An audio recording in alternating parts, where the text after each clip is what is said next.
UP का एक दलित युवा जो वकालत की पढ़ाई करते करते सियासत की पढ़ाई करने लगा। ब्राह्मणवाद और जातिवाद को लेकर तेवर इतने कड़े कि अपने गांव में दी ग्रेट चमार का बोर्ड लगवा दिया। अकेले अपने दम पर सहारनपुर की गलियों से निकलकर दिल्ली की संसद भवन तक पहुंचा। अपने नाम के साथ रावण लगाकर सिस्टम से बार बार सवाल करने लगा। चंद्रशेखर आजाद, वो शख्स जो रावण बनकर सिस्टम की नींव हिलाने लगा। मूंछों में तनी हुई बगावत, आंखों में सुलगता गुस्सा और दिल में एक ज्वाला जो जातिगत अन्याय को भस्म करने की कसम खाए बैठी है। लेकिन रुकिए, ये कहानी सिर्फ बगावती तेवरों की नहीं है। हिंसा, यौन शोषण के आरोप, नक्सलवाद का ठप्पा, ये वो दाग हैं जो चंद्रशेखर के ऊपर लगे हैं। तो कौन है चंद्रशेखर? संविधान का सिपाही या सत्ता के लिए सवाल बन चुका एक रहस्य। तैयार हो जाइए, क्योंकि आज हम खोलने जा रहे हैं चंद्रशेखर रावण के जीवन से जुड़े हुए हर किस्से को। दोस्तों, 3 दिसंबर 1986 को उत्तर प्रदेश के सहारनपुर जिले के घटकौली गांव में एक साधारण दलित परिवार में चंद्रशेखर आजाद का जन्म होता है। उनके पिता गोवर्धन दास एक स्कूल टीचर थे, जिन्हें जातिगत भेदभाव का दंश झेलना पड़ा। मां कमलेश देवी जो एक हाउसवाइफ थी, जिन्होंने अपने 5 बच्चों को मेहनत और ईमानदारी की सीख दी। चंद्रशेखर अपने 4 भाई बहनों के बीच बचपन से ही बगावती तेवर लिए हुए थे। स्कूल में पढ़ाई के साथ साथ उनके दिल में कुछ जल रहा था।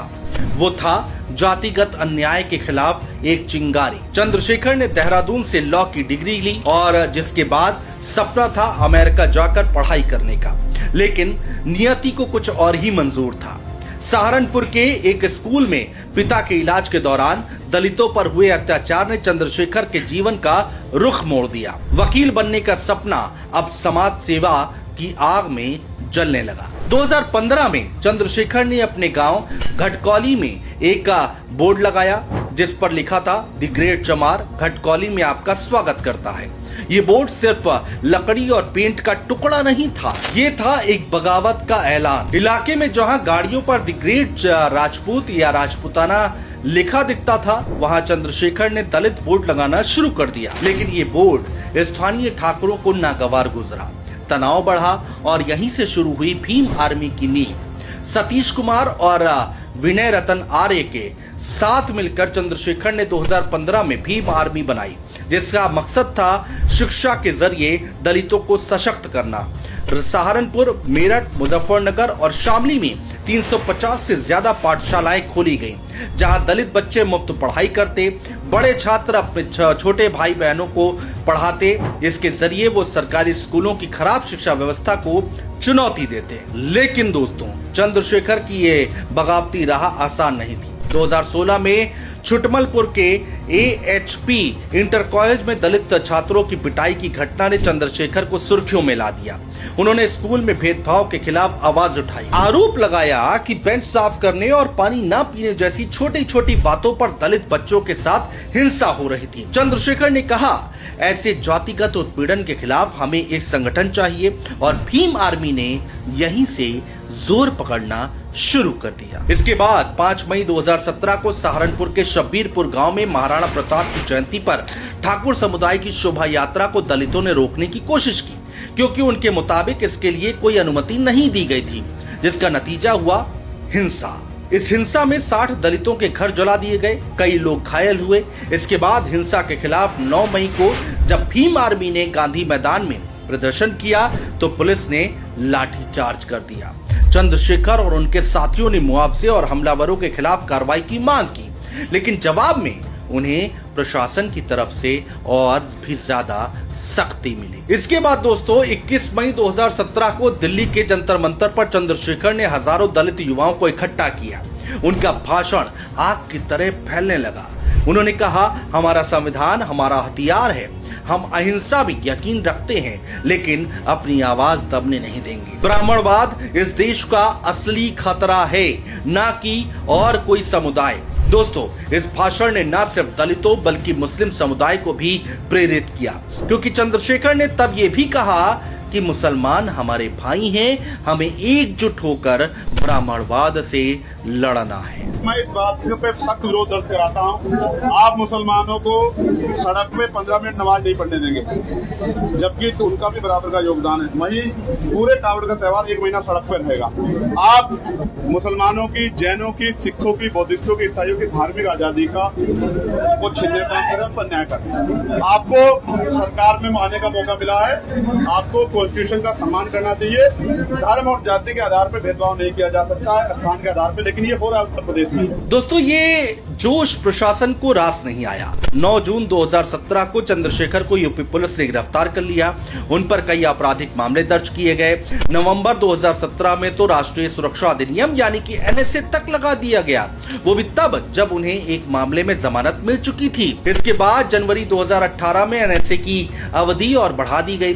चंद्रशेखर को मई 2018 तक जेल में रखा गया। उनकी जान को खतरा बताया गया, लेकिन वो डटे रहे। जांच पड़ताल हुई और चंद्रशेखर निर्दोष पाए गए तो उन्हें छोड़ दिया गया। जेल से बाहर आने के बाद भी उनकी लड़ाई रुकी नहीं। दोस्तों, 2019 में चंद्रशेखर ने आजाद समाज पार्टी कांशीराम की स्थापना की। उनका मकसद था दलितों, पिछड़ों और अल्पसंख्यकों को एक मंच देना। 2024 के लोकसभा चुनाव में उन्होंने नगीना सीट से चुनाव लड़ा और सांसद बनकर संसद में पहली बार कदम रखा। हालांकि सांसद बनने से पहले 2023 में एक रैली में उन्होंने कहा कि हमारी लड़ाई सिर्फ दलितों की नहीं, हर उन इंसान की है जो अन्याय के खिलाफ खड़ा है। बाबा साहेब का संविधान हमारा रास्ता है। इतना ही नहीं, सांसद बनने के बाद 2024 में संसद में उनके पहले भाषण ने सबका ध्यान खींचा।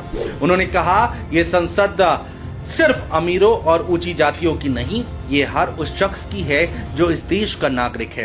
हम संविधान की रक्षा करेंगे, चाहे कितनी भी साजिशें क्यों ना हो। कि जितना देश दूसरों का है सर, इतना हमारा भी है। हम मरने के लिए पैदा नहीं हुए, जो चाहता है हमारी हत्या कर देता है। मूछे रखने पे, घोड़ी पे बैठने पे, मटकी छूने पे हमारी हत्या हो रही है। क्या बदला है सर? 70 साल बाद भी दलित, पिछड़े, मुसलमानों पे हिंसा नहीं रुक रही है सर। मेरा आपसे संरक्षण के साथ ये आग्रह है कि इन घटनाओं को रोका जाए। और देश किसी की बपोती नहीं है, देश संविधान से चलता है सर, और संविधान से चलेगा। संविधान छेड़खानी बर्दाश्त नहीं की जाएगी सर। धन्यवाद। हालांकि इसके अलावा भी चंद्रशेखर पर कई आपराधिक मामले दर्ज हैं। हिंसा भड़काने से लेकर नक्सलियों से कथित संबंध के मामले में चंद्रशेखर पर मुकदमा दर्ज किया गया।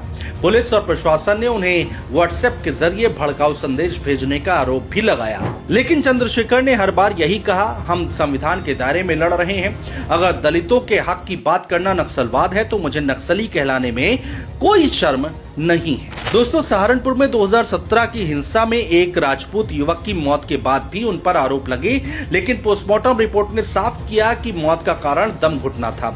हालांकि दोस्तों, चंद्रशेखर आजाद उर्फ रावण की कहानी सिर्फ एक शख्स की नहीं, ये लाखों दलित युवाओं की आवाज है, जिसने अकेले दम पर एक मामूली इंसान से संसद तक का सफर पूरा किया। उन्होंने अपने नाम के सरनेम को लेकर कहा कि रावण नाम को गर्व से अपनाया है। इस सरनेम को लेकर चंद्रशेखर ने कहा कि रावण ने अपनी बहन के सम्मान के लिए सब कुछ दांव पे लगा दिया था। वो गलत कैसे हो सकता है? बस इस नाम ने उन्हें एक प्रतीक बना दिया, एक ऐसा बागी जो सिस्टम को चुनौती देता है। आज चंद्रशेखर आजाद न सिर्फ दलितों के लिए बल्कि हर उस शख्स के लिए प्रेरणा है जो अन्याय के खिलाफ लड़ना चाहता है। वैसे आप चंद्रशेखर रावण के बारे में क्या सोचते हैं? हमें नीचे कमेंट बॉक्स में कमेंट करके जरूर बताइएगा। नमस्कार दोस्तों, जय हिंद।